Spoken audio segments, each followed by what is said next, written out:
আপোনাৰ কি হৈছে নহয়নে?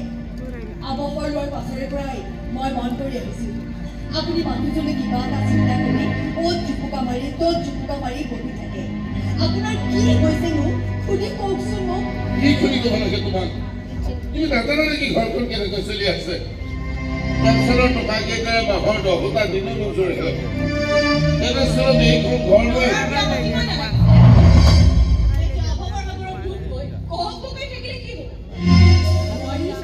তুমি কথাবোৰ কেনেকৈ কৈছা? নহ'লে কেনেকৈ ঘৰখনত চাৰিওফালে কেৱল অভাৱ অভাৱ অভাৱ কিন্তু নাই কেৱল নাই নাই নাই। তোমাৰ যদি কিবা প্ৰয়োজন আছে তেনেহ'লে তুমি মোক কোৱা।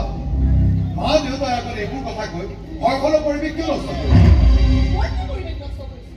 ঘৰখন আছে ভাল পাই খাবলৈ নাপাওঁ পিন্ধিবলৈ নাপাওঁ ক'ৰবাত ফুৰিবলৈ যাওঁ বুলিলে টকাৰ অভাৱত যাব নোৱাৰোঁ। পাৰ্মানেণ্ট চাকৰি এটাৰ বাবে মইতো ট্ৰাই কৰি আছো হয়তো হয়তো মই এনেই বহি থকা নাই কিবা এটা কৰি আছো। কি কৰি আছো? দোকানৰ চেলছমেন হৈ আছো।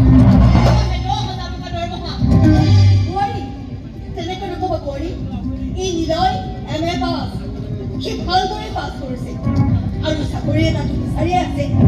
এতিয়াই এটা হাত থাকিবলৈ তাৰ বয়স গলি যোৱা নাই নহয়। আজিকালি ভালকৈ পাছ কৰি ইণ্টাৰভিউ দিলেই চাকৰি নাপায়। নিজকে ব্যৱসায় কৰিবলৈও মন লাগিব নহয়। মৰ্টগেজ বেংকৰ পৰা লোন ল'বলৈ নিজৰ বুলিবলৈ তেওঁলোকৰ বাকী অকলো নাই। এইখন ঘৰতে থাকি আপোনালোক বুঢ়া হ'লহি আৰু মানে একমাত্ৰ দুটা ল'ৰা এজনী ছোৱালী 3টা সন্তান জন্ম দিওঁতে এইবোৰ কথা ভাবিব লাগিব। কথা অলপ সংযতভাৱে ক'বা আৰু যদি ক'ব নাজানা তেনেহ'লে মনে মনে থাকিবা। সেইকাৰণে কোৱা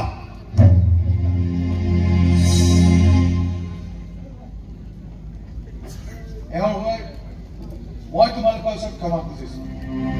নালাগে তই কি ক্ষমা খুজিছ? ক্ষমা মায়ে মইহে তহঁতৰ ওচৰত খুজিব লাগে। বোৱাৰীকে দেখিব পাৰে বাবা বোৱাৰীয়ে ঠিকেই কৈছে দে নিজৰে ভৰি খাবলৈ ঠাই নাই তেনেস্থলত 3টাকৈ সন্তান কিয়নো জন্ম দিছিলে। আজি এই অৱস্থাৰ কথা যদি মই তেতিয়াই জানিলো হয় অৱসৰ লোৱাৰ পিছৰ দিনাই মই সন্ন্যাস ল'বলৈ হিমালয়লৈ গুচি গলো হয়। দেউতা এনেকে নকবা দেউতা।